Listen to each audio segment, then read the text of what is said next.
Are we alone? It's a question scientists have literally been unable to answer, but for lots of people, they claim they've had close encounters and there's no question. Like to see. So in 2022, are you thinking to The only person infected who died, we don't know. Are we alone? It's a question scientists have literally... Joe Rogan talks about the UFO landing in Brazil 1996. On this episode of the Joe Rogan podcast, his guest speaker, James Fox, speaks about an event that's been accompanied by more controversies than you can ever imagine. And this is the Brazilian supposed alien encounter. Sit tight as I take you through this terrifying event. The year is 1996, and a series of really strange events occurred in the small Brazilian town of Virginia. Although he never got a clear picture of what really happened, residents had reported seeing a very strange object in the sky, and the story takes a really strange turn when some residents claim to have seen some strange creatures that came from it. And these creatures, you can say, are nothing like anything you would find on this planet. These events escalated very quickly and started to gain some international attention. But despite the escalation of these events, the Virginia UFO incident to this day remains one of the most popular controversial UFO cases in history. This particular sighting has been since dubbed the Brazilian Roswell, given its similarities to the popular 1947 UFO crash in Roswell, New Mexico. Both cases had several reports of objects sighted in the sky and claims of certain strange creatures that were seen after that. However, the Virginia UFO incident had no reports of the crash site of this UFO being ever found. The witnesses reported heavy military presence following the event, and many allege a cover-up by the government. Could the government really have a hand in this?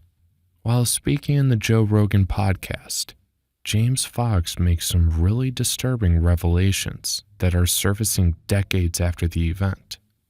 There are accounts of witnesses who claim to have seen these creatures firsthand. So far, all official reports have nothing to support this, but speaking to the residents paints a whole different story. James Fox investigated this case for 12 years, and during this time, he had the most interesting encounters with the residents, who recounted their various experiences at the time. All the findings that Fox made during his time in Brazil were included in his documentary video titled Moment of Contact. The first reported sighting of the UFO occurred on January 8, 1996. Two sisters, Liliane and Valquíria Silva, who were only 14 at the time, and 22-year-old Katia Andrade Xavier, recounted being on their way home from school when they saw a very strange creature which sent shivers down their spine at the time. They recounted that the creature seemed to be in distress and needed help, but the girls didn't wait around to find out as they fled from the scene due to fright. The description the girls gave of the creature speaks of a creature with big red eyes, brown skin, 3 horns on the head, oily skin, and the feet were V-shaped. Well, I guess this sounds like many other stories that have been told by many, with little or no evidence to back the claims. Right? You might really be wrong this time, as there's many other really compelling stories to support this. And the sheer number of people that back this story seems to ring the alarms on the case. And James Fox did tell these stories in his session with Joe Rogan on this episode. The Silva sisters sighting was followed by several other reports of UFO sightings in the Virginia area. On January 13th, a group of people saw a bright light in the sky that appeared to be falling. The light crashed into a field, and several people reported seeing strange creatures near the crash site. However, the case that seems to solidify all these claims happened 3 hours prior to the sighting by these sisters. 2 soldiers were said to be traveling on the road when a creature ran in front of the vehicle, and one of the soldiers named Marco Chariz was said to have caught the creature with his bare hands and drove it to a local hospital. Well, the story gets a lot more interesting from this point.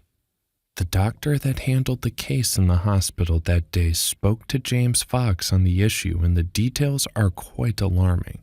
The most important detail that stands out from the whole encounter was the stench that came from the creature's body. The journey to the hospital was said to have been graced by a heavy military presence, which restricted the movement in and out of the hospital. And the attending doctor says that the only thing that he was allowed to do was take the x-ray of whatever it was that the officers came into the hospital with in a body bag. According to James Fox, the doctors said that he wasn't allowed to see the content of the bag and that the x-ray was taken with the creature still in the bag. And as soon as the x-ray was done, the officers had snatched the results from the doctor, and that was the last time he ever heard from them. What the officers couldn't mask, though, was the stench that came from the creature. The witnesses claimed that even after cleaning the hospital, the smell had lingered for what seemed to be days or even weeks, and the hospital wasn't alone in this claim. The girls that had sighted the creature said that the smell lingered for a really long time in the location where they found the creature. Some claimed that the events of January 1996 might just be one of the most well-kept secrets by the Brazilian government, and to this day, it would have been really easy to dismiss the whole talk as one bad conspiracy theory, if not for the number of people that claim that the event is in fact true and that they had a direct experience. Remember that military officer that caught the creature with his bare hands? Well, he does add some really interesting twists to the story.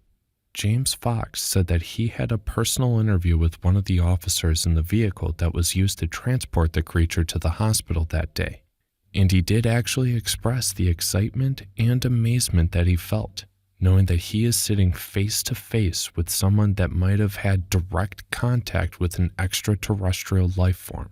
Well, the description that this officer gave of the creature states that it has some really slimy stuff on the skin, which Marco Charisse came in contact with during the encounter.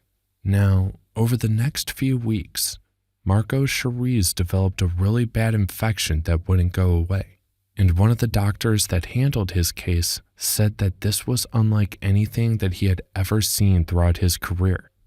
And eventually, this claimed his life. And the amazing thing here is that such a record does exist in the military. Could there really be a cover-up here? The Brazilian government was said to have investigated the Virginia UFO incident, but they were unable to provide any definitive answers. The military and other government-affiliated bodies tried to come forward with some other ridiculous explanations, one of which claimed the UFO sightings were caused by swamp gas, but many people believe that the government was covering up something more. Cases like this will usually end up with parties having very different descriptions of the event, but the witnesses in the Brazilian crash had one thing that they all shared in common, which was that strong, strange scent that they got. The Virginia UFO incident, however, remains one of the most controversial UFO cases in history. There are many people who believe that the evidence is too overwhelming and that aliens were indeed involved. However, there are also many people who believe that the case is a hoax or that the government is covering up something. To this day, the impact of the 1996 event still hovers in the town. The town has become a popular tourist destination for UFO enthusiasts, and the incident is still talked about today. There are still, however, questions that still need really definitive answers if the authorities can come clean. Some still ask, what really happened in Virginia in January of '96? Did aliens really visit the town, or was it all just a hoax? But I guess we get used to not having answers to these questions, as we might not be getting any. The Virginia UFO incident is a complex and controversial case. There's no definitive answer to what happened, but the evidence is certainly compelling. The case continues to be investigated, and it's likely that the truth will never be known. However, the Virginia UFO incident is a reminder that the possibility of alien life is still very real in that anything is possible. The lack of any physical evidence to support the claims of this alien visitation complicates the issue, but the eyewitness accounts are very much compelling. Maybe in the coming years, there will be new information that will help put this case to rest. Until then, the Virginia UFO incident will continue to be a source of speculation and debate. It's a reminder that the possibility of alien life is still very real in that anything is possible.